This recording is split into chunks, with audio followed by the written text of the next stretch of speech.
Pessoal, lítio não engorda.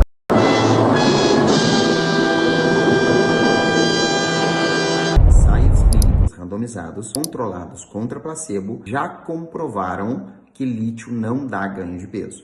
O que dá ganho de peso é a doença instável, a doença em episódio misto com a impulsividade alimentar alta, gerando ganho de peso.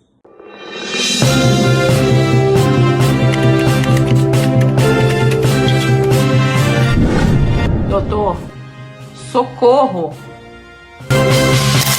Doutor André, o lítio é um estabilizador de humor poderoso,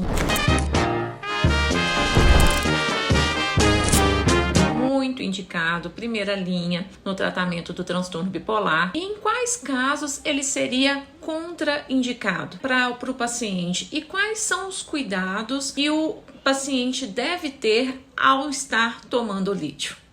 Olá Priscila, excelente pergunta. De fato, o lítio é um estabilizador de humor de primeira linha que já está aí no mercado há mais de 50 anos trazendo bons resultados. Mas sim, ele exige cuidados específicos, contraindicações e indicações específicas que nós vamos abordar agora. Pois bem, indicações de lítio. Então, o lítio está aprovado através de vários ensaios clínicos controlados contra placebo para tratamento do episódio agudo de mania e prevenção de novos episódios na sequência. Tratamento agudo do episódio de depressão bipolar e prevenção de novos episódios depressivos na sequência. Como adjuvante aos antidepressivos, na potencialização do efeito antidepressivo na depressão unipolar e também na profilaxia de novos episódios depressivos na pessoa que tem depressão unipolar recorrente. O lítio também é um estabilizador de humor único por diminuir o risco de suicídio, independente desse paciente estar sofrendo de uma depressão unipolar ou bipolar, ou seja, um risco de suicídio dentro ou fora da bipolaridade. Então, tudo isso são indicações de lítio, o motivo pelo qual eu deveria prescrever. E quais são as contraindicações? Quando que eu não posso usar lítio de jeito nenhum? Num paciente que teve alergia prévia ao lítio, pacientes com insuficiência renal crônica, ou seja, diminuição da função renal, insuficiência cardíaca congestiva, que é quando o coração está grande e não consegue bombear o sangue adiante, infarto agudo do miocárdio recente, que ocorreu antes dos últimos 30 dias, síndrome de Brugada, é uma doença cardíaca associada à morte súbita, e quando o paciente tem bradicardia sinusal,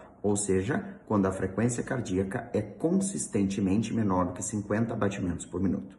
Então, o médico que está prescrevendo o lítio vai analisar a presença dessas situações e, uma vez que elas estejam presentes naquele paciente, o lítio não pode ser utilizado. Percebam que eu não falei contraindicação absoluta para gravidez e hipotireoidismo, ou seja, mesmo nas grávidas e nas pessoas que já têm doença prévia da tireoide, o lítio poderá ser usado quando o risco de não usá-lo for ultrapassar o benefício de usá-lo. Então, mesmo na gravidez, se houver um caso grave, onde a pessoa só responde ao lítio e os outros estabilizadores de humor não possam ser utilizados por uma razão ou por outra, o lítio poderá sim ser usado na gestação. Claro que é uma avaliação detalhada de caso a caso, mas não é uma contraindicação absoluta. Em situações muito específicas, ele pode ser prescrito. E após eu estar usando o lítio, quais os efeitos colaterais mais comuns que a gente pode observar? Efeitos colaterais mais comuns são aqueles que acometem até 10% das pessoas que tomam. Então, tremores finos nas extremidades, tremores que dificultam, por exemplo, o ato de redigir, de ler o celular, de digitar no celular, de tomar uma xícara de cafezinho pequena, tremores finos. Poliúria e polidipsia, ou seja, a pessoa que toma muita água e faz muito xixi. Náuseas, vômitos, diarreia e hipotireoidismo. Todos esses são efeitos colaterais que podem aparecer nos usuários de lítio em até 10% das pessoas que tomam. Ou seja, não são em todos. Algumas pessoas terão, outros não. E mesmo esses efeitos colaterais, eles são passíveis de manejar. Por exemplo, a ingestão de bastante água, água o suficiente para deixar a urina clara, quase transparente, trata e previne a ocorrência de tremores, náuseas, vômitos e diarreia. Então, ao mesmo tempo que o efeito colateral aparece, o tratamento também é a prevenção. Então, se a pessoa se habitua a tomar muita água, ela terá menos efeitos colaterais e isso não irá incomodar. Além disso, quem toma lítio, por um efeito terapêutico que é muito estreito, não pode mexer nas doses em hipótese alguma. E cuidar muito com os medicamentos que faz uso. Então, o uso concomitante de anti-inflamatórios, medicamentos usados, por exemplo, para uma pancada no jogo de futebol, nimesulida, ibuprofeno, diclofenaco, naproxeno, inibem a degradação renal do lítio e podem fazer com que os níveis de lítio no sangue aumentem. Da mesma forma, isso acontece com remédios para a pressão alta do tipo inibidores da ECA, captopril ou enalapril, e diuréticos tiazídicos, tais quais a hidroclorotiazida e a clortalidona, pois estes remédios impedem o lítio de ser eliminado e pode haver um aumento da concentração sanguínea de lítio,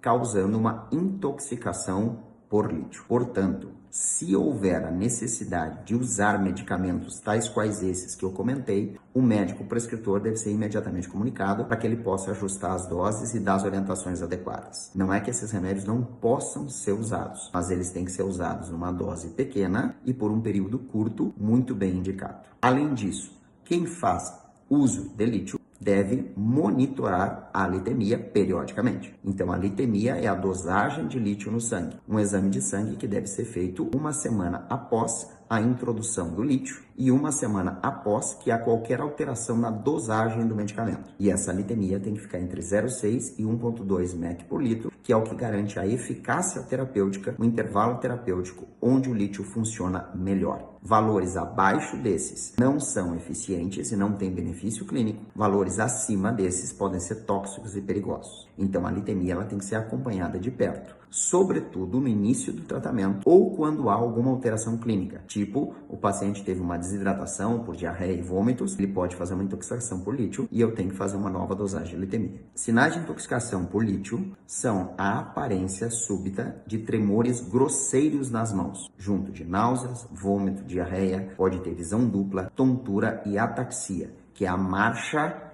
desbalançada, a marcha que não é coordenada. Esta pessoa pode estar com níveis de lítio no sangue muito altos, acima de 1,5. E isso é uma emergência médica que precisa ser imediatamente manejada no hospital. Num primeiro lugar, com hidratação, suspensão do uso de lítio e acompanhamento de como a progressão desses sintomas. E a função renal? A função renal piora com o uso de lítio? Essa é uma dúvida que muitas pessoas têm. Então, quando o lítio é usado por mais de 20 anos, sobretudo em pessoas que tiveram várias intoxicações de lítio por muito tempo, essas intoxicações somadas acabam dando dano renal. E isso é ainda mais grave em situações clínicas onde existem outros problemas que também prejudicam os rins, tais quais a pressão alta e o diabetes. Então, a taxa de progressão de função renal ruim pelo lítio é inferior a 1% de todos os usuários que tomam. Ou seja, menos de 10% dos pacientes terão efeitos colaterais e menos de 1% dos pacientes terá piora da progressão renal pelo lítio. Portanto, é uma medicação segura em mais de 90% das pessoas que os tomam. Tá? Então, isso tudo justifica a prescrição de lítio quando ele está indicado. E para finalizar, a pergunta que automaticamente vai vir e que sempre vem. Pessoal, lítio não engorda. Ensaios clínicos randomizados, controlados contra placebo, já comprovaram que lítio não dá ganho de peso. O que dá ganho de peso é a doença instável, a doença em episódio misto com a impulsividade alimentar alta, gerando ganho de peso, tá? Façam uso responsável dos medicamentos, não mexam nas doses e não parem os seus remédios por conta própria.